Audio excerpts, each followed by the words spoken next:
veio até a minha pergunta, agradeço a cooperação. Vou tentar comentar sobre essa questão, tá? Fazer minha colaboração. Mas já de antemão adianto, não temos tempo aqui para entrar no assunto de dízimo, aplicação, Velho Testamento, Novo Testamento, a questão história, cultura de Israel, igreja e etc e tal. Então vou no próximo story comentar algo sobre, tá? Para tentar trazer luz a essa questão da forma que eu entendo e poder ajudar a vocês que acompanham meu Instagram, os stories, sobre o assunto, tá bom?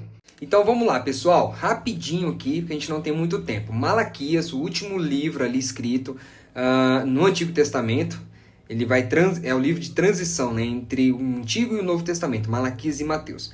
Esse livro tem 4 capítulos e entenda, que eu queria comentar com vocês. Existe uma série de exortação de Deus em relação ao seu povo, ao povo judeu. Então no capítulo 1, Deus enaltece ali Jerusalém, a nação de Deus, a aliança, a preferência que Deus tem com aquela nação, mas a partir daí, até mesmo no capítulo 1, Deus vai apresentar uma série de exortação. Santidade, adoração, pureza, a questão do pecado e da moralidade dentro do casamento, dentro da união civil ali dentro de Judá, o adultério, as relações ilícitas, enfim, uma série de exortações. No capítulo 3 vai entrar a questão do dízimo, a exortação de Deus a respeito da contribuição financeira do seu povo. Ou seja, você vai perceber que a questão da prática de contribuição que Deus vai exigir, exortar ali o povo de Israel, de Judá, é consequência de uma infidelidade que nasce no coração, idolatria, né? Então, a deficiência na adoração, o abandono da doutrina, da lei de Deus, a infidelidade no casamento, o adultério, o leito maculado, vai afunilar na contribuição. Olha isso, hein? Então, você vê que pessoas que têm um coração duro na questão da contribuição, quando diz respeito ao povo de Deus, à igreja do Senhor, você ter o coração duro, às vezes é reflexo de uma idolatria que há no seu coração. Entende? Então, é de se pensar, gente. É de se pensar. Esse assunto é polêmico, mas é algo real, verídico, a gente precisa analisar. A única coisa que Jesus vai chamar de Senhor, nem o diabo, nem ninguém, é o dinheiro, mamon.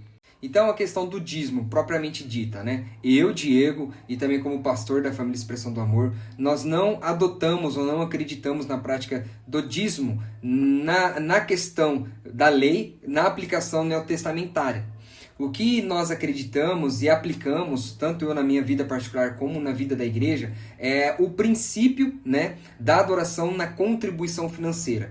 Então, como que eu entenderia a prática do dízimo de Malaquias 3:10 para os nossos dias de hoje? O princípio da contribuição, da forma que Paulo estuda, Paulo orienta, Paulo exorta e Paulo doutrina a igreja de Coríntios, entendeu? Ele vai utilizar 3 pontos que fundamenta a questão da prática da contribuição e que, ao meu ver, transpassa a questão da referência que a gente tem da lei de Moisés e na questão da antiga aliança, que seria os 10%, né? Dízimo, 10%.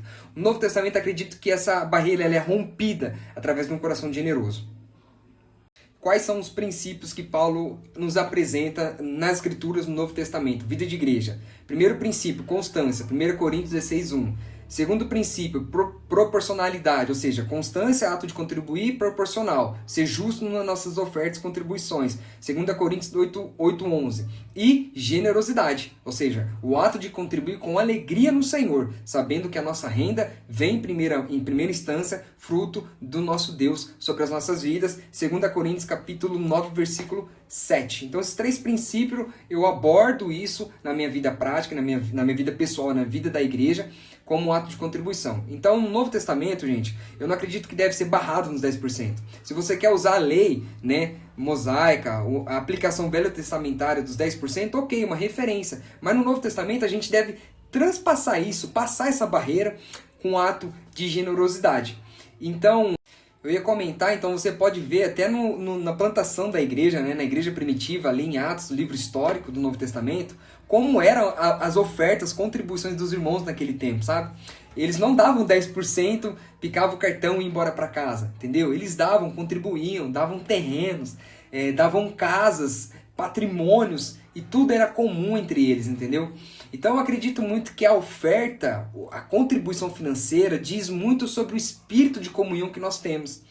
Então, tem até alguns testemunhos legais nos Estados Unidos, que algumas igrejas, eles fazem a cotação do ano de gastos, e a igreja coleta isso em um mês, né? A igreja tem esse poder econômico, mecanismo de economia, e eles conseguem suprir a demanda do ano inteiro em um mês, e os irmãos ficam isentos dessa contribuição durante o ano todo, e entra a questão da generosidade. Os irmãos contribuem conforme desejo, conforme Deus coloca no coração, mas já cumprindo as estruturas e demandas locais.